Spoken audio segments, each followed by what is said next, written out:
Hello नमस्कार दोस्तों, स्वागत है आप सभी का आपके अपने चैनल में। तो दोस्तों आज के इस वीडियो में हम लोग बात करने वाले हैं कि जो पीईटी एग्ज़ाम है वो आईटीआई अनुदेशक की भर्ती के लिए अनिवार्य हो गया है। तो इसी पूरे मुद्दे पर हम लोग चर्चा करने जा रहे हैं, क्योंकि इसमें जो लोग पीईटी का फॉर्म अप्लाई नहीं किए थे वो लोग तो इसके विपक्ष में हैं कि पीईटी का जो एग्ज़ाम है जो आईटीआई अनुदेशक की भर्ती आने वाली है नवंबर में, जैसे कि जो आलोक कुमार जी हैं जो सेक्रेटरी हैं सचिव हैं उत्तर प्रदेश व्यावसायिक तकनीकी शिक्षा विभाग के जो सचिव हैं, उन्होंने इस बात को क्लियर किया था कि पहले इसको प्रायोरिटी दिया जाएगा जैसे ही पैट का एग्ज़ाम होगा। तो जैसे ही मैंने अभी पिछले वीडियो में बताया था कि जैसे ही जब ये बात सामने आई थी तो तभी से जो CITS होल्डर हैं या जो आईटीआई के अनुदेशक बनने के इच्छुक हैं उन्होंने पूछना शुरू कर दिया था कि सर इसके लिए क्या पैट अनिवार्य है, तभी इसका जो पीईटी का रिज़ल्ट का वेट किया जा रहा है। तो इसका उन्होंने जवाब दिया कि जी हाँ, इसके लिए पैट अनिवार्य होगा और जो लोग पैट दिए होंगे वही जो है आईटीआई अनुदेशक का फॉर्म अप्लाई कर पाएंगे। तो अब ये मुद्दा बन गया है कि जिन्होंने आईटीआई अनुदेशक की भर्ती के लिए जो लोग फॉर्म अप्लाई करना चाहते हैं, तो अब उसके लिए जिन्होंने पीईटी का फॉर्म अप्लाई नहीं किया है वो लोग तो इसके विपक्ष में जा रहे हैं, और जिन्होंने फॉर्म अप्लाई किया था जिनका अच्छा स्कोर भी है वो लोग कह रहे हैं कि पीईटी को लागू होना चाहिए। तो अब सबसे पहले तो जान लेते हैं कि जो पीईटी है उसका रीजन और क्या, मतलब कि पीईटी जो है वो क्यों लिया गया था। सबसे पहले तो इसका कारण क्या था, इसके पीछे जो सरकार का मोटो क्या था। सरकार ये चाहती थी कि जो भी हमारे कर्मी बने या जो भी हमारे विभागों में कार्य करें, जो भी सरकार को हमारी सेवा दें, उन लोगों के पास कम से कम इतनी योग्यता होनी चाहिए कि उनके पास थोड़ा बहुत हिंदी का ज्ञान होना चाहिए, थोड़ा बहुत इंग्लिश का ज्ञान होना चाहिए, उसको जनरल नॉलेज का ज्ञान होना चाहिए, मैथमेटिक कैलकुलेटिव्स भी उसको ज्ञान होना चाहिए, रीजनिंग का ज्ञान होना चाहिए। इन सभी का जो ज्ञान होता है तो सरकार का मानना है कि इन सभी चीज़ों को में जो लोग अपनी दक्षता रखते हैं, जो लोग इन सभी चीज़ों में ज्ञान रखते हैं, वो लोग कार्य को भली भांति क्रियान्वित करते हैं, यानी भली भांति वो लोग कार्य को आगे बढ़ाते हैं। अब मान लीजिए आपको हिंदी का ज्ञान नहीं है तो आप, क्योंकि सरकारी जितने भी कार्य होते हैं सरकार के वो ज़्यादातर हिंदी में कार्य होते हैं। अगर आप अनुदेशक बन जाते हैं और आपको हिंदी का अच्छे से ज्ञान नहीं है जितना कि ज़रूरी है, जितना कि 10वीं लेवल तक उन्होंने इसको मेंटेन करके रखा था, ज़्यादा हार्ड भी जो प्रश्न को पूछा नहीं गया था। आप लोगों ने अगर पैट के जो हैं परीक्षाओं को देखा होगा तो इतना हार्ड उन्हें पूछा नहीं गया है। तो आप देख सकते हैं कि जो उत्तर प्रदेश सरकार ने अपने इसी उद्देश्य को पूरा करने के लिए इसमें हिंदी को भी रखा है, इसमें इंग्लिश को भी रखा है, सभी सब्जेक्ट को इसमें इंक्लूड करके रखा है। तो उनके पीछे जो रीज़न था सरकार का, जो मंशा थी पीईटी एग्ज़ाम के पीछे, वो यही मंशा थी। अब देखते हैं कि पीईटी अनुदेशक में पीईटी अनिवार्य होना चाहिए या नहीं होना चाहिए, क्या ये सही है या गलत है। तो इसके लिए हम लोग अब क्या करते हैं, देखिए जिन्होंने पीईटी का एग्ज़ाम दिया है और जिनका अच्छा स्कोर है वो लोग तो इनके फेवर में हैं, और जो लोग ने पीईटी का एग्ज़ाम नहीं दिया है और जब पीईटी का एग्ज़ाम ही नहीं दिया है तो उनका स्कोर क्या हो गया, या जिनका स्कोर कम है पीईटी का एग्ज़ाम देने के बाद, तो वो लोग इससे डरे हुए हैं क्या हम लोगों को अनुदेशक का फॉर्म भरने को मिलेगा या नहीं मिलेगा। तो अब देखिए सबसे बड़ा यहाँ पर एक फ़ायदा है कि जो पीईटी अगर लागू कर दिया जाता है उत्तर प्रदेश सरकार द्वारा अनुदेशक भर्ती के लिए, तो सबसे पहले उत्तर प्रदेश के जितने भी CITS धारक हैं उन लोगों को इसका बहुत बड़ा फ़ायदा होने वाला। उन लोगों को फ़ायदा ये होगा कि जो अदर स्टेट के CITS होल्डर हैं वो लोग फॉर्म अप्लाई नहीं कर पाएंगे, जिस वजह से जो अपना कंपटीशन है वो बहुत कम हो जाएगा।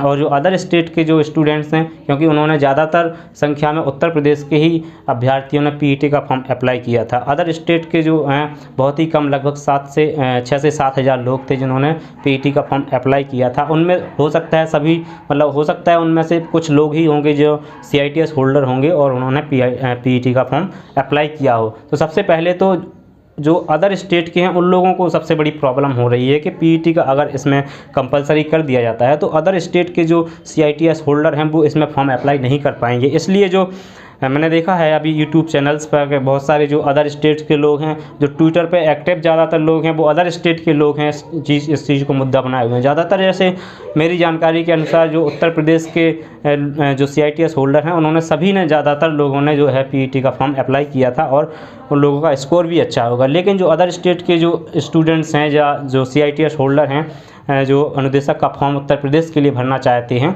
उन लोगों ने पीईटी का फॉर्म अप्लाई नहीं किया था, इसलिए वो लोग जो है बौखलाने हुए हैं। और उन लोगों को लगता है कि जो है उत्तर प्रदेश की भर्ती जो अनुदेशक की निकलने वाली है और हम लोगों के हाथों से, इसलिए वो लोग इसमें ज़्यादातर सक्रियता से चाहते हैं कि ये इसमें पीईटी अप्लाई ना हो। हालांकि पीईटी के अप्लाई होने और ना होने से उतना ज़्यादा जो अनुदेशक हैं यानी जो CITS होल्डर हैं उन लोगों पर फ़र्क नहीं पड़ने वाला। अगर जिन लोगों ने फॉर्म ही नहीं अप्लाई किया है, जो CITS होल्डर हैं, अगर उन लोगों ने मतलब कुछ उत्तर प्रदेश की भी CITS होल्डर हैं जिन्होंने फॉर्म अप्लाई नहीं किया है, अगर फॉर्म अप्लाई नहीं किया है इस वजह से वो पीछे रह सकते हैं। अदरवाइज़ अगर उन्होंने फॉर्म अप्लाई किया होता तो वो लोग भी इसके एलिजिबल होते, इसको फॉर्म अप्लाई करने, मतलब जो अनुदेशक का फॉर्म है उसको अप्लाई करने के लिए। तो दूसरा कारण तो ये हो गया कि हम लोगों को ये सबसे बड़ा फ़ायदा होने वाला है स्टेट वाइज। अब देखते हैं कि हम लोगों ने सरकार की मंशा जान ली, अब पीईटी का अप्लाई फॉर्म नहीं किया, तो यही इसका रीज़न था। मैंने अभी आपको बता दिया है कि पीईटी का फॉर्म अप्लाई नहीं किया। पीईटी के पक्ष में अब कुछ लोग कहते हैं कि हम लोग टेक्निकल की तैयारी करने वाले हैं, टेक्निकल के लिए पीईटी को नहीं लागू होना चाहिए। आप कितने भी टेक्निकल हों, आपको हिंदी का ज्ञान होना चाहिए। अगर आप उत्तर प्रदेश में अपनी सेवा को दे रहे हैं, सरकार को सरकारी सेवा दे रहे हैं, तो आपको इतना हिंदी का ज्ञान होना चाहिए और आपको 10वीं लेवल का इंग्लिश का ज्ञान भी होना चाहिए। एक आप अगर अनुदेशक बनने जा रहे हैं और आपको जनरल नॉलेज का भी ज्ञान होना चाहिए। आप एक जो जागरूक टीचर और जागरूक शिक्षक बनने जा रहे हैं, तो आपको इन चीज़ों का ज्ञान सामान्य तौर पर होना चाहिए। जितना लेवल इस पीईटी के एग्ज़ाम में रखा गया था, मैं उसके हिसाब से बात कर रहा हूँ। अब इसका निवारण क्या है? इसका हम लोग निवारण ये है कि देखिए, अब जिन लोगों ने पीईटी का फॉर्म अप्लाई नहीं किया था या जो अदर स्टेट के हैं जो CITS होल्डर हैं, वो लोग तो अब अपना इसके लिए कोर्ट में भी जा सकते हैं। कोर्ट में जाके अपना कोर्ट में जाएंगे, अपना केस दायर कर देंगे, जिससे ये जो भर्ती मतलब जो है डिले हो जाएगी। और जो लोग इसके फेवर में हैं, उन लोगों का मानना है कि भाई इसमें पीईटी को लागू करना चाहिए, हम तो इसके फेवर में, हमारा अच्छा स्कोर भी है, हमें कोई दिक्कत नहीं है। तो वो लोग भी मतलब ट्वीट कर रहे हैं लगातार और ट्विटर पर एक्टिव हैं कि सर इसको पीईटी को लागू किया जाए, पीईटी को लागू किया जाए। तो इसका सॉल्यूशन ये है कि हम लोगों को विभाग में जाना चाहिए, विभाग से बात करना चाहिए, जो कि हमारा विभाग है, जो कौशल विकास विभाग है, उस विभाग में बात करना चाहिए कि इसमें पीईटी लागू हो कि नहीं हो। वही इसमें अंतिम निर्णय लें और सरकार भी इसमें अंतिम निर्णय ले सकती है। सरकार पर हम लोग अगर दबाव बनाएं तो वो लोग भी इससे पीईटी को हटा भी सकते हैं, नहीं भी हटा सकते हैं। लेकिन हम लोगों का सबसे बड़ा फ़ायदा ये है कि अदर स्टेट का कोई भी जिन्होंने पीईटी का फॉर्म अप्लाई नहीं किया था, वो लोग हमारे स्टेट में मतलब एंट्री नहीं मार सकते हैं। इसलिए हम लोगों का जो कंपटीशन है बहुत ही कम होने वाला है। तो इसमें हम लोगों का ये बहुत ज़्यादा बेनिफिट है। और इस वीडियो में मैं इतना ही बताने जा रहा हूँ। अगले वीडियो में मैं आपको और जानकारी दूंगा। चलिए मिलते हैं अगले वीडियो में, तब तक के लिए नमस्कार, जय हिंद, वंदे मातरम।